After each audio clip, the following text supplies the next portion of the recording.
And also, it does happen to a large extent to be true. I was just talking with Jeffrey before we came on, and he pointed out that disruption gets to be baked into this industry in a way that is in no other because of Moore's law. You're just sort of getting an eye on a dramatic change that's going to happen in process, at really no cost to you for the most, unless you're Intel. At really no cost to you, you get to see this coming, and you have it ready-made to you. But of course, all that said, disruption is also a somewhat tired or irksome word that has become almost a marketing term. Somebody was just telling me they were at a meeting where someone was going to disrupt the mattress industry. Well, there's something, that people do every 10 years and it more or less works. I'm not sure it needs to be radically restructured or how much it would shake the world if it was. But even more to the point, the thing about the future people lose sight of is that it arrives consisting, 99% of the past. Unless the Earth gets hit by an asteroid, there are pre-existing conditions into which all change occurs and adapts. Infrastructure, alliances, cash flows, work, processes, you name it. And any disruption that takes place is a dramatic innovation, if you will, that resets some of those, but shouldn't affect all of them. And some are adjusting, some are forming new alliances, some are up, some are down. But the innovation, the disruption, happens inside this context. And that creates this very interesting flywheel, because the past should be respected and should be adapted. The disruption creates some change. But, sure as day follows night, the disruption then becomes part of the incumbent process as well, with its own cash flow that affects how it's going to behave, and with its own alliances that it can or can't change, but it's largely dependent on, with its loyal customer base that it wants to keep loyal by not presenting things too differently. So the question I want to put to the audience to start this discussion off is, how do you balance, in a healthy way, seeking a healthy relationship with a legacy, a healthy kind of innovation, and also a recognition of disruption and how people have to change their behaviors or systems have to change. And we have people from very different backgrounds. I'm going to ask them to introduce themselves and talk a little bit about their company. I'll start with the one that needs the least introduction, Pat Gelsinger, but then we'll proceed down the line to address that question of innovation, disruption, and legacy. Very good. Pat Gelsinger, CEO of VMware, now my 35th year in the tech industry. I started when I was 10. I keep pushing that year back. Before I get into my answer specifically, I do want to just, since this is part of our launch event today that we'll be going into later, just express our deep appreciation. Obviously, Quentin, I've known you for many years. Thank you for being our host today. Jeffrey, we've known each other for many years. Thank you, and I've greatly appreciated your wisdom. And obviously, I have my two new friends here today, Casey and Renaud. So again, thank you for joining us for the VMware launch event today. When I think about this topic, right, and disruption of any sort, being the technologist, foundation that I've been in for so many years, it really always starts out, we're seeing these incremental changes, right, that occur in the technology, and all of a sudden, right, they get to the point that they become so significant that, as Jeffrey starts to say, they become free, right? We happen to be a profit-making endeavor, so we don't believe in that word free, but they become that the cost dynamics of some aspect of the environment become so radically different that things change. And that might be connectivity, that might be compute, that might be some other aspect to it. And as those occur, right, they kick off these cycles of innovation, as we would call it, that just become absolutely differentiating to what went before. And we do see that we're in this period of tectonic shifts, changes as we go from client server to mobile cloud. And this is changing everything about how we build applications, how we deploy those applications, how those applications are consumed. But as you properly set up, Quentin, there is this thing of the old to the new, and how do these work? And many aspects of our product launch that we're going into later in the thing is exactly about that. How do we bridge across those two worlds of the dynamics of the old, as well as now how do you embrace the capabilities of the new not just at the foundational level, but how does it then affect every business who's built on those underlying I mean, moving into the specifics, VMware, even a decade ago, not a long time, very compressed, massively disruptive, company comes out of nowhere. You do not want to be a server manufacturer anymore. This is a bad time. Well, but actually, now, I was just with Lenovo, when they said this is one of the highest margin businesses they have. They're pretty excited about being in the server business. Triple underline, I was talking to Lenovo. High margin at Lenovo is probably still single digits. I won't comment on their business characteristics. It is, it causes these major. My point is, this company reshapes the world, but now you have this monster customer base, and you've got containers, and you've got cloud, and all this stuff that, in some ways, you enabled, but in some ways, changes the process around you. Can a big company be a disruptor? Does it need to be a disruptor or an incremental innovator to its customers? And do you feel your core is threatened by disruptions? Yeah, and we certainly feel that in aspects of our business, there are new technologies, and we have to find ways to embrace them, like containers, like OpenStack, and how we make those part of our value proposition. At the same time, we continue to be a disruptor in new domains, as we're doing with networking and as we're doing with our end-user computing and mobility as well. And I think the critical aspect is every substantive company, right, has to be both realizing the aspects that might be disrupting them, as well as embracing the opportunity to be a disruptor. Because every established company is disrupted and a disruptor if they're properly positioning themselves. That's interesting. What you're saying, in a sense, is the disruption you can affect is more in your adjacencies than in your core, which, that would logically flow. Casey.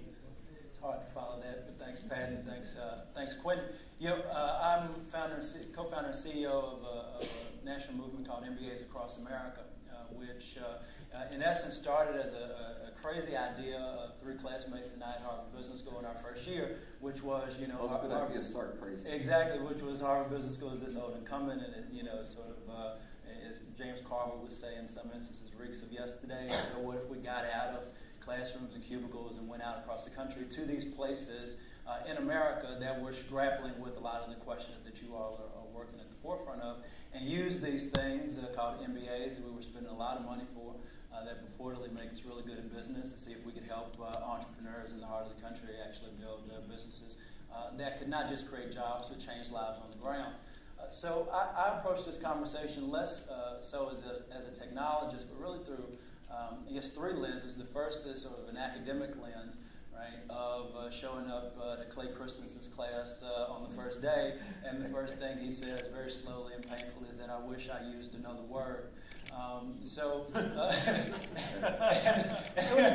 would now be a marketing Exactly. Which after Jill Lepore's attacking him, I'm sure he wishes even more so. So there's that lens of the academic sense of yes, absolutely. Some of the things we've talked about are not really disruption. Less important than that, though, I think about is the second lens of just the practical, realist, cultural lens of the fact that in my generation, the millennials, disruption, not the academic term, not the technological term, but disruption in the literal sense has defined our entire lives. Every institution, everything that would have been considered status quo when we were born has been compromised, has failed, whether it was the global economic crisis. I was an intern at Lehman Brothers, whether it was Washington, D.C. I was in D.C. the first year of the Obama administration, whether it was 9/11. Everything we've seen has been, in a way, totally changed. And so now it's not so much about a sort of clinical exercise of understanding disruption. It's a matter of the fact that our lives and our world and the things that we took for granted don't exist anymore. So what do you do? I never really thought about it that way. That's kind of nervous-making, isn't it? Well, the spokesman for your generation. Well, how do you guys sleep at night? Well, we don't. We don't. But that gets to the third part, right? Of the third thing. It's like great makeup this morning. The third lens of the human lens, right? I mean, regardless of what we say academically or practically or really, the human element of disruption. The cities that we go to, we've sent 32 MBAs to 27 cities across the country, from Detroit and New Orleans to rural Montana, Tupelo, Mississippi, places that now the city is the incumbent that is being disrupted, right, that is trying to adapt, that cannot go bankrupt, or they can go bankrupt, but they still have to exist, right? So we're sending folks to these places that are rising business leaders, and we're going to places where entrepreneurs are using the fact that you can now build a great technology company in Fargo, North Dakota, to try to create jobs, but there are a lot of folks being left behind. So there's this human cost of disruption that we're seeing. There's a really great, extraordinary potential of disruption that we're trying to support entrepreneurs in doing. And then there are these MBAs who will be more likely than not the CEOs of major companies that will either be disrupted or will ride the wave of opportunity. Are you in touch with most of these guys? Have you been to most of these regions where your MBAs are working? Been to the vast majority of them. We were in Detroit the week before it went bankrupt. Right. We were in New Orleans 8 years to the day of Hurricane Katrina. So, what's it like for the MBAs to witness that human cost? Because when they're in the classroom, it's like, yeah, disruption, great. This is how great fortunes are made. You know, standard sort of Hayek, classical. Yeah. Need that shock. The market is cleansing this, but then they've witnessed the human cost of the invisible hand just ripping through something. Yeah, What's the effect on those people? To be honest with you, I had a conversation with one of our fellows that went to Stanford Business School, and at the end of her journey, she said, this restored my faith in business. Really? But that came out of a lot of depression, honestly. They went to Detroit, and if you go to Detroit, there's this whole conversation of, well, tech is going to be the future of Detroit, and we're going to put $1 billion in the downtown. The fact of the matter is that Detroit is a city of 700,000 people, 85% of whom are black, 65% of whom are under the poverty line. I'm not entirely convinced that it's going to be a tech resurgence that's going to get us the whole way there, although it's important. So I think the MBAs feel, in some ways, a bit short-shrifted by their schools, that they have not exposed them to the reality on the ground. They weren't humanized. You see. And I think also they have a bit more, humility in terms of their brilliance and ability to foresee the future and the possibilities. That sounds exceptionally valuable. My name is Arnaud Laplanche, the founder and CEO of Lending Club. So Lending Club is a credit marketplace. So where the innovation comes from there is we operate as a marketplace. There are investors on one side, sort of providing the capital for providing credit, and borrowers on the other side taking loans. And the loans are facilitated by Lending Club. And it's a really big departure compared to the traditional bank model, where a bank would collect deposits and turn around and make loans and go through a process of transformation of capital that really involves sort of thousands of branches, tens of thousands of employees. So because we operate online, and because there's this very streamlined process and flow of capital directly from investors to borrowers, we're able to automate a number of processes, operate without a branch network, and really achieve a massive cost reduction compared to the traditional system. So do the banks like you or hate you? Because most of them are credit providers as well as loan providers. So. That's right. So I think that's where our approach is a bit unique, in particular compared to other Silicon Valley companies. So we believe innovation doesn't have to be destructive. It doesn't have to be confrontational with the incumbents. So we've had this really this approach of partnering with banks. And really all that matters to us is to make credit more affordable and more available to consumers and small business owners. And we'll do that any way that works, that makes sense. So when you think of the banks, there are things we do well and things we don't do that well. And same with Lending Club. So we're highly automated, fully online, so we have a very low cost of operations. But the banks have a very low cost of capital. Mm-hmm. And so what we found a couple of years ago is that the best possible combination is actually for banks to participate on the platform. Uh-huh. So instead of being completely disintermediated, a lot of banks now come to us and say, okay, we'd like to be a participant on the platform, and we'd like to put our capital to work and help make loans to our customers through the Lending Club platform, as well as to other customers we don't currently have.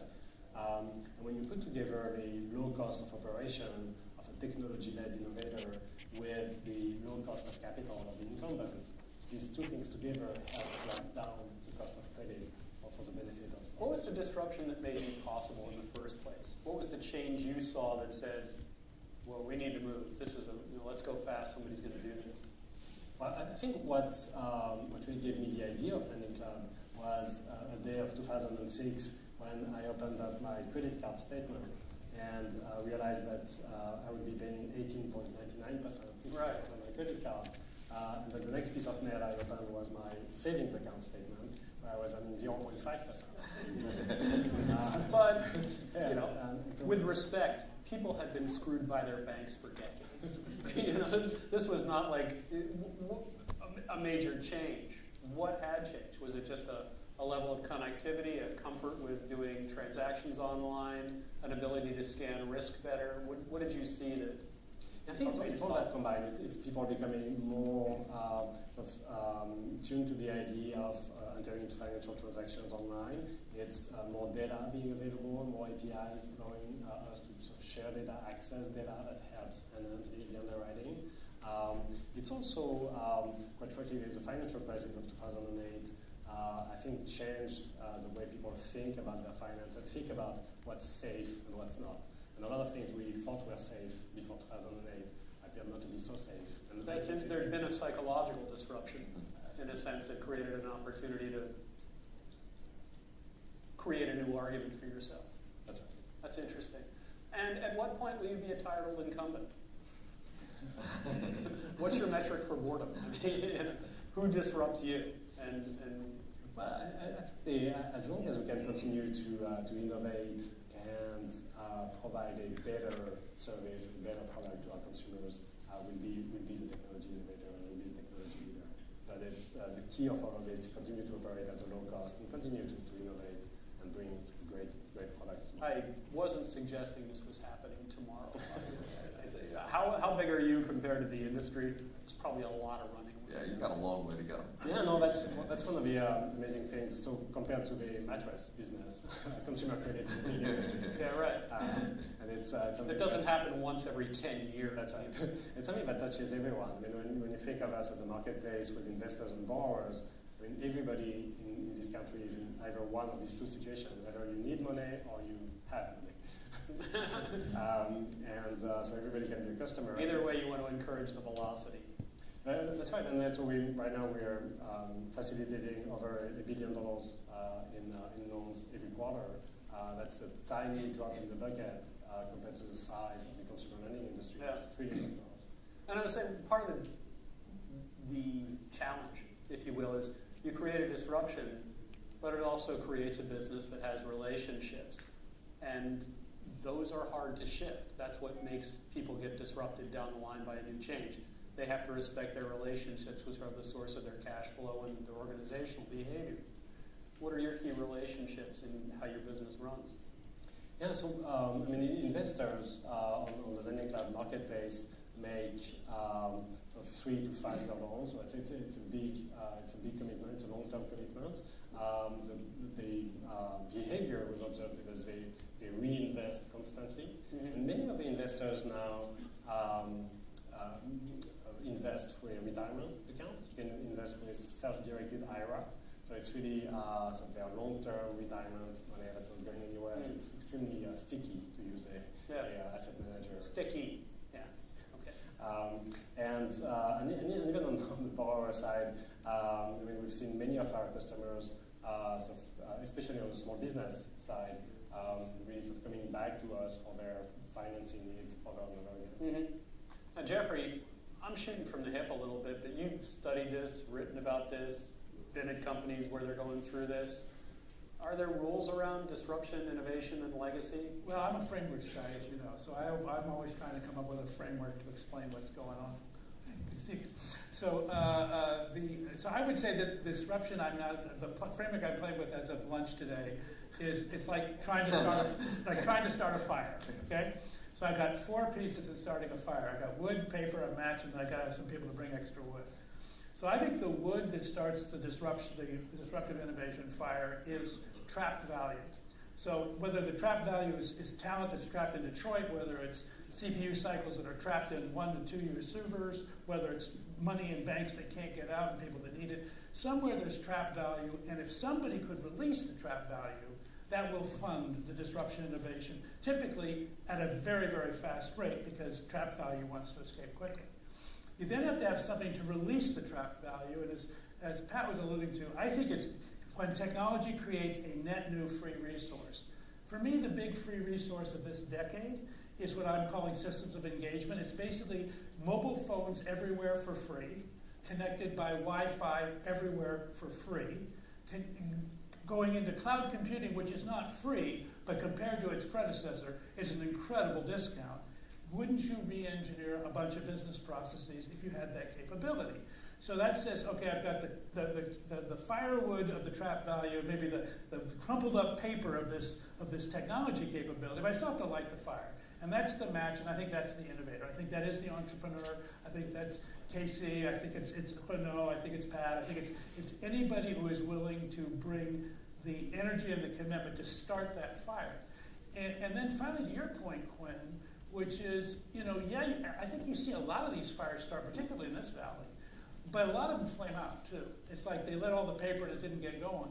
And you have to have people bring more firewood to the game. And I think what that means, that gets back into your thing about alliances and ecosystems and partners and customer bases, because you're only as powerful as your ecosystem. And the challenge for the incumbent is sometimes your existing ecosystem is threatened by the disruptive component. That makes Pat's life a lot harder. Renault's life does not have that problem.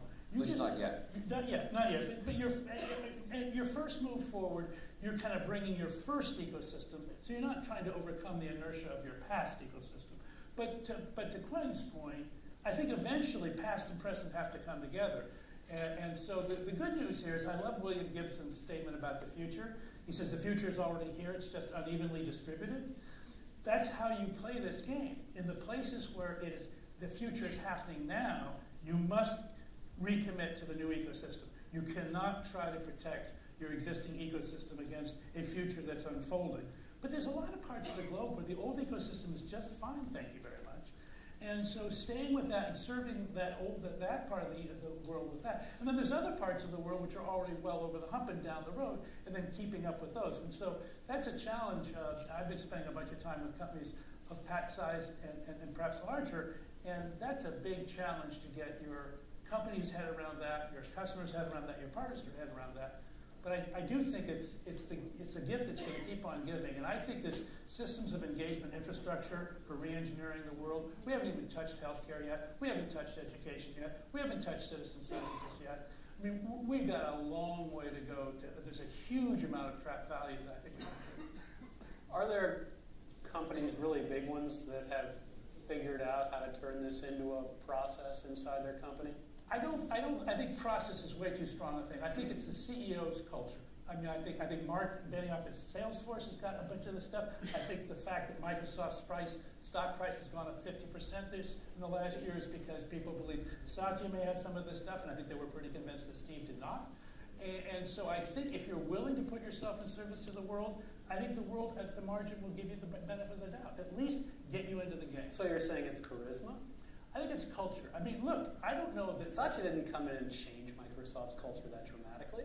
No, but he changed their public tone of voice. And look, his first act was to put Office on Mac, which is something they could have done significantly before that time. Yeah. And I think people saw that. And then look at what he did with the thing about he made the gaffe about the women.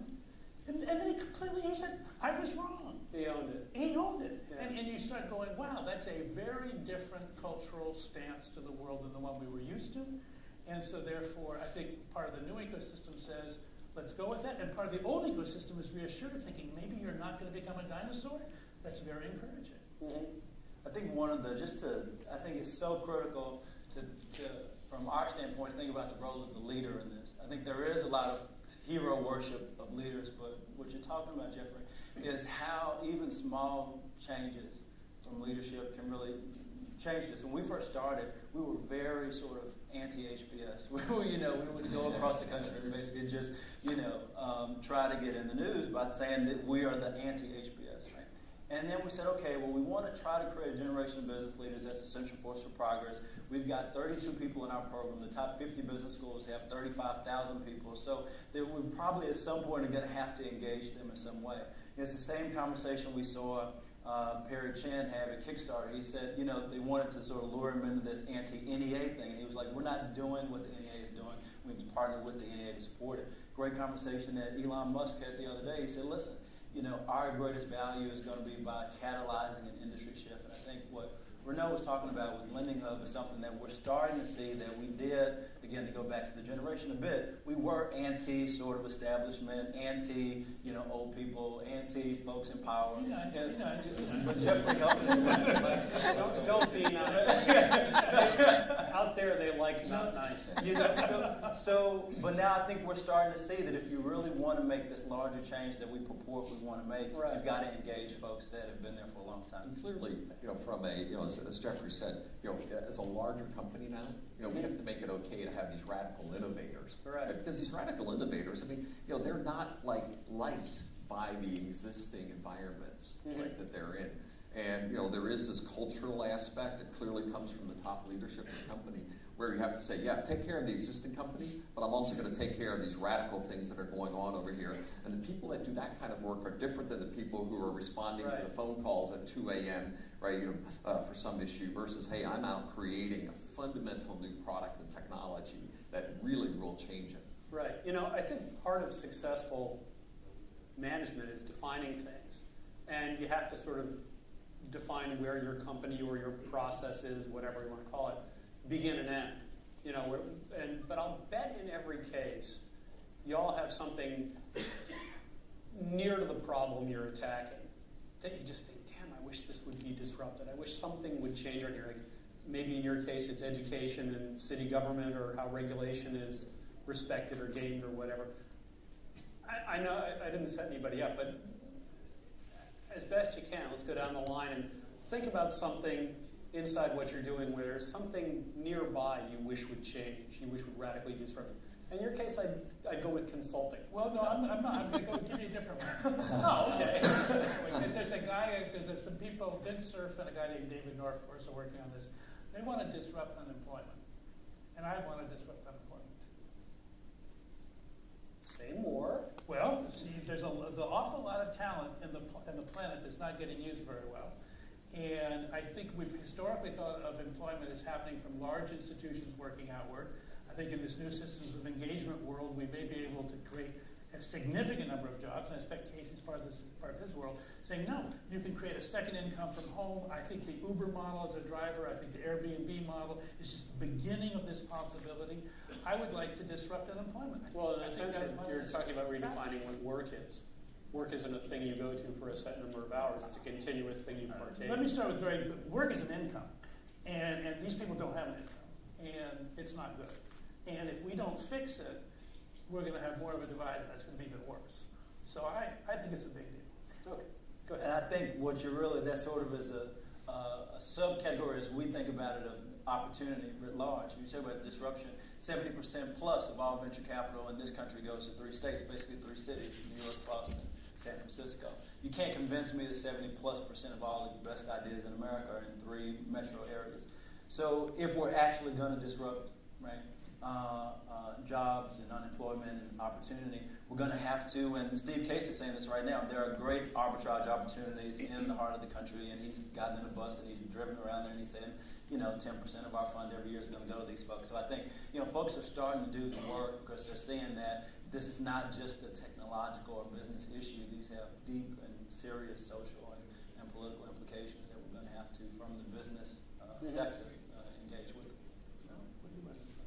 Well, I think we're so focused on credit, but what's interesting about credit is it touches everything else, right? I think if you can fix credit, you can fix a number of other things. There's $8,000 on average, $8,000 of credit card debt per household in America. So that's a lot of what people talk about around the kitchen table, and that's a lot of how they manage credit and the cost of that credit. Is what going to make the difference between having a little bit of extra money at the end of the month and being able to send their kids to college or not. outside of consumers, if you look at small businesses, being able to access a small business loan is what's going to make the difference between Also, $8,000 $8,000 in credit card debt at a 17% APR would be like $1,350 a year you're paying to the bank in interest. That's right. And it typically doesn't even amortize. Right? If you pay a monthly payment, monthly minimum payment, you can get out of debt after 20 years. Jeez.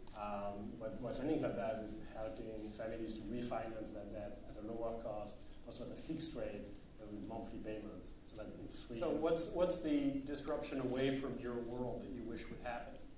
So I think it's really sort of everything so beyond credit that we can't handle yet. But there are so many other sort of areas of financial services that also could be made more efficient, where you can take advantage of the sharing economy. You can take advantage of, again, all that psychological change that happened since 2008 and make people more willing to sort of share things that belong to them and share and participate in this sharing economy and really sort of spur more economic activity and more job creation.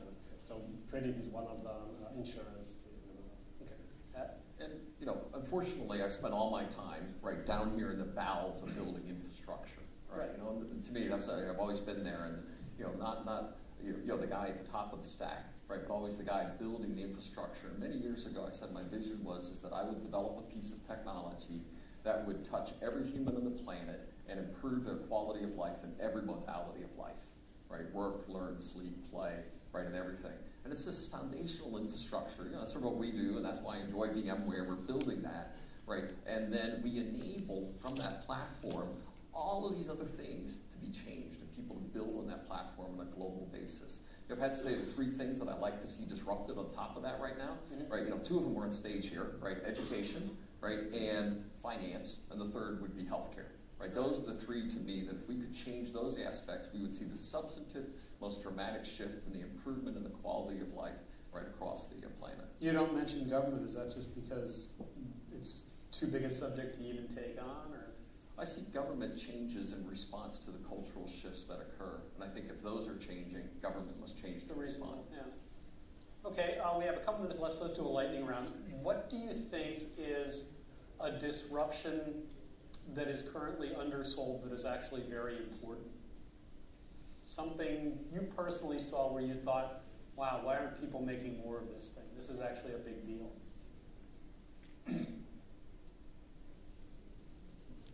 Jump ball, didn't mean to stumble. Well, I'm actually going to say 3D printing. 3D printing. I'm going to say 3D printing. Is that big?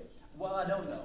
'Cause I'm not That's an cool. expert. But, we work in Tupelo, Mississippi, and Tupelo is about 25,000 people, and they lose about 30% of their youth population every year. They're an old manufacturing town. And now they're trying to get back up to speed. So the question is, how are so many of these sort of manufacturing hubs in the Rust Belt that are losing not just jobs, but you're losing real population? How can they at least sort of,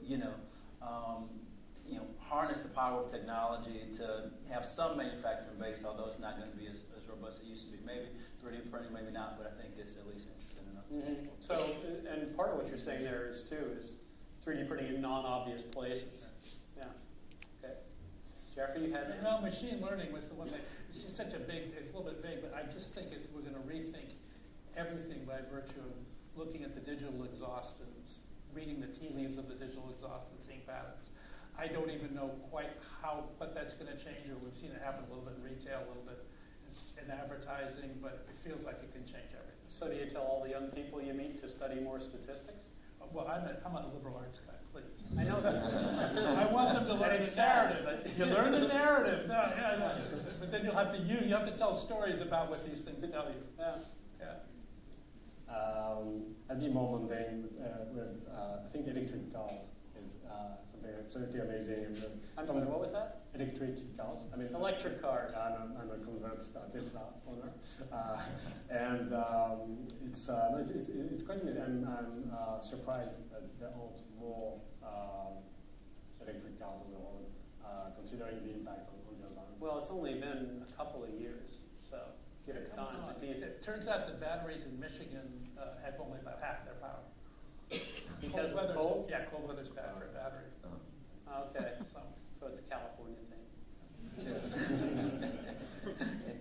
Obviously, I think mobile cloud is going to continue to just have this disruptive platform into every industry on the planet. The one that So big and hyped as it is, it's still... Oh yeah, it is coming across every aspect of IT, because if you think about, we have $2+ trillion of IT. The large majority of it has yet to be touched, right, as a result of that, and so that's going to be dramatic. And if I had to pick one industry that I'm most disappointed with, it'd be healthcare, largely held back by regulatory or cost effects that don't allow it to be, the quality of life improvements that could be delivered if we took the top tier healthcare. Well, also, very few players in healthcare who have an interest in changing. Yeah, there's so many economic, structural, regulatory, governmental, geographic issues. All right, well, I think that's all we have time for. Please give a hand to our panelists.